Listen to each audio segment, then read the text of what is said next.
Imagine a violently physical environment. The world of professional hockey in the late 1970s and early 1980s was not a place for the frail. It was an ecosystem of enforcers, a brutal game defined by sheer physical force, linear speed, and blunt trauma. To survive in this environment, you had to be big. To dominate it, you had to be a titan. Because of these harsh physical realities, there was an established ceiling on human performance, a mathematical absolute known as 50 in 50. Scoring 50 goals in 50 games was the sport's sound barrier. It was the ultimate test of sustained, brutal output, a mythical standard set by Maurice Richard and matched by Mike Bossy. It was widely accepted as the absolute limit of what a human body could produce against professional defenses. Now, fast forward to December 30th, 1981. A player steps onto the ice and doesn't just edge past the 50 in 50 rule. He breaks the math completely. He scores his 50th goal in his 39th game. He obliterates the benchmark by 11 full games. And here is the variable that makes this impossible to ignore.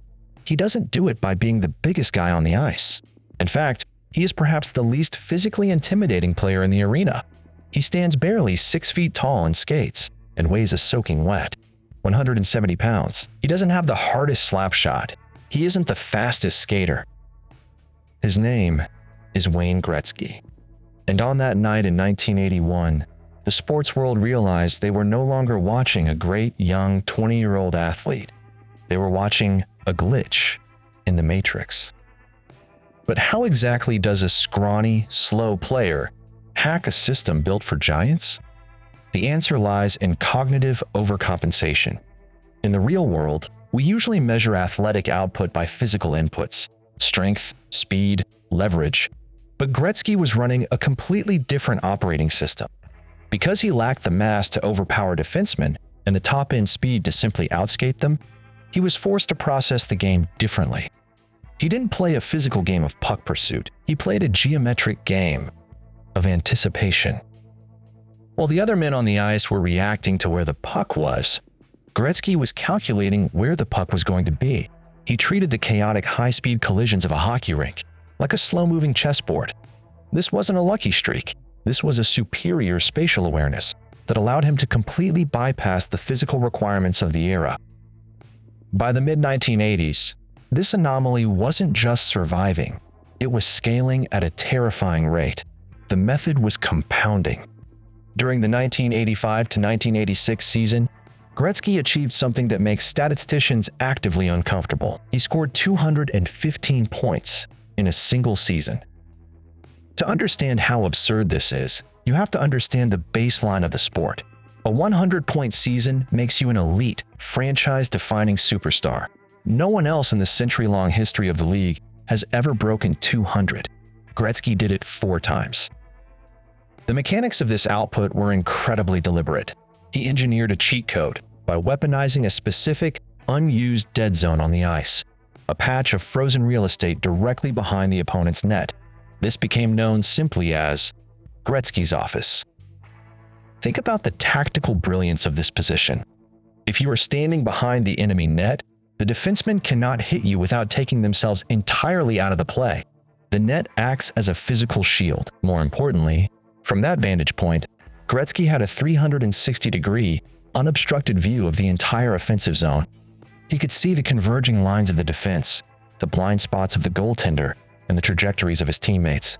From the office, he transformed from a hockey player into a master distributor, threading passes through geometric lanes that no one else even realized existed. But a skeptic could argue this was just a systemic illusion. Gretzky was playing for the Edmonton Oilers, a dynasty stacked with Hall of Fame talent. Perhaps his numbers were just the byproduct of a perfectly optimized environment. In the analytical world, the only way to prove a variable's true worth is to isolate it. You change the environment and see if the results replicate. On August 9th, 1988, the environment changed. In what is still referred to simply as the trade, Gretzky was dealt to the Los Angeles Kings. He was leaving a powerhouse to join a struggling franchise in a non-traditional market. If his production was a fluke of the Edmonton system, This is where the regression to the mean should have happened.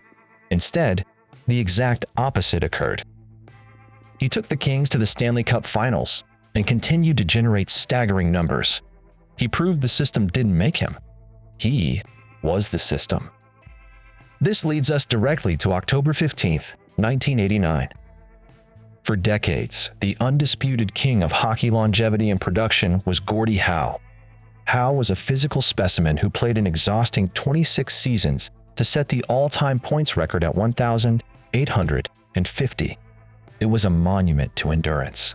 On that night in October, Gretzky broke Gordie Howe's lifetime record. But here is the critical data point that shifts this story into the realm of the impossible. Gretzky didn't play 26 seasons to do it. He broke the all-time career points record early in his 11th season. He was only 28 years old. This was no longer about a player having a phenomenal peak. This was absolute proof that Gretzky was breaking the fundamental scaling laws of human performance. As the 1990s progressed, the Anomaly ran out of external benchmarks. The only records left for Gretzky to break were his own, or those that relied entirely on decades of physical attrition. On March 23, 1994, he methodically dismantled another pillar of hockey history, scoring his 802nd career goal to break Gordie Howe's all-time goals record.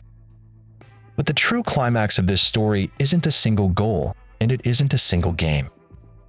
It is the absolute, mathematically locked vault of his final career totals. On April 18, 1999, Gretzky played his final game. When he finally untied his skates, he sealed the vault on 61 distinct NHL records. When we look at the final data set he left behind, we find a statistic so deeply improbable that it sounds like a computational error. It is the ultimate proof of his dominance, the satisfying, undeniable climax of the Anomaly. Wayne Gretzky finished his career with 2,857 total points. If you take his career and you subtract every single one of his 894 goals, if you erase every single time he put the puck in the back of the net himself, you are left with his assists. 1,963 assists. If Wayne Gretzky had never scored a single goal in his entire professional life, he would still be the all-time points leader in the history of the sport. The player in second place has 1,921 total points. His ability to distribute, to calculate the geometry of the ice and feed his teammates was so overwhelmingly superior to anyone else's total offensive output that he essentially lapped the entire history of the sport without even needing to shoot the puck. It is the mathematical lock on the door of his legacy. When we study high performers, we constantly look for replicable traits. We look for workout routines, dietary hacks, or physical advantages we can copy. But the reality of Wayne Gretzky is much more sobering for anyone looking for a shortcut. His records are mathematically impossible to beat in the modern era because the game itself has optimized. Today's defenses are faster, goaltenders are vastly larger, and the chaotic open space Gretzky used to calculate his geometry has been systematically squeezed out by advanced analytics and modern coaching. Gretzky didn't dominate because he was the strongest, or the fastest, or the most physically gifted.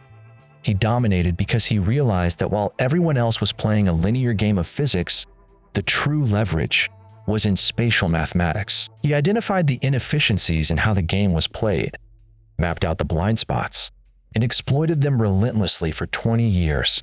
He remains the ultimate anomaly, not a product of perfect genetics, but the result of perfect, unbreakable logic.